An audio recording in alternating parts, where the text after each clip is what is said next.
Hey, this is Sean Durham. In this video, I would like to discuss three main topics in regards to the book Amusing Ourselves to Death by Neil Postman. The first is, what is the meaning of the medium is the message? To discuss or to define the meaning, we first must look at our everyday lives. We live in a day surrounded by the media. Everything we do is centered, for the most part, with the media, whether that is television, newspapers, articles online, Instagram, Facebook, Twitter. Whatever we do, it's surrounded by technology and the media, much more so than Postman was writing about in 1985. But what is the medium of the message? Simply put, whatever we absorb with our eyes or our ears will eventually change the way we think about certain subjects. Obviously, this is true of everything, whether that is school, church, or in our case, the media. So many times today, we are faced with different ideologies, different thoughts, and most of those thoughts being against Christ or anti-Christian. These type of thoughts are drastically pushed by the media.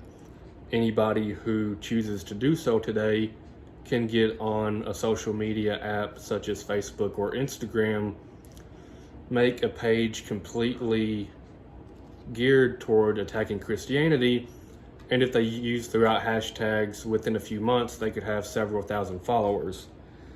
This should impact our attitude towards visuals in a few ways. Number one, I do not think that our attitude towards social media or the media in general should be pushed to the extreme so that we just complete it or that we just forget about it altogether. In today's age, it's basically impossible to live and to function without accessing or using some type of media. But we should not let that which is evil or that which is wrong in the media to allow us to throw it away altogether. There are several good qualities of the media and of internet that can drastically change the way we think for the good. One of the main examples that I like to use is the fact that anybody can get on YouTube, type in a certain preacher's name, for instance, R.C. Sproul or John MacArthur, and there's hundreds of videos or hundreds of messages of them preaching on YouTube. If you get to the most popular messages of these preachers, you can click on them, see how many times they've been viewed, and you'll easily realize that hundreds of thousands of people are viewing these messages that has been preached long before social media or YouTube was ever invented. It is things like this that does give me hope that the social media and the internet with technology is something that can drastically be used for the good. It's not something that we should shun. Rather, I believe it is something Christians should embrace and use it for our advantage.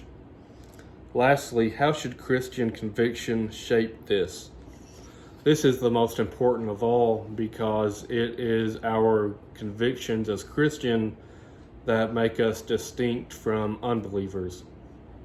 I believe that our Christian conviction should shape the way we view social media in every aspect.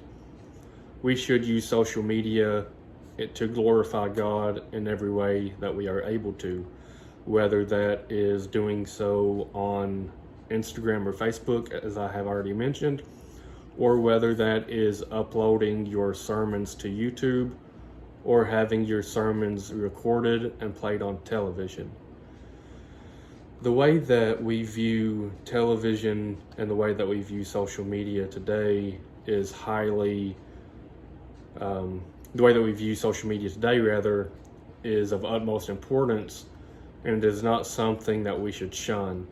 As of now, it is not going away anytime soon. So I don't see any reason why that we as Christians should not take this time, use it for our advantage, and try to do something worthwhile. Thank you.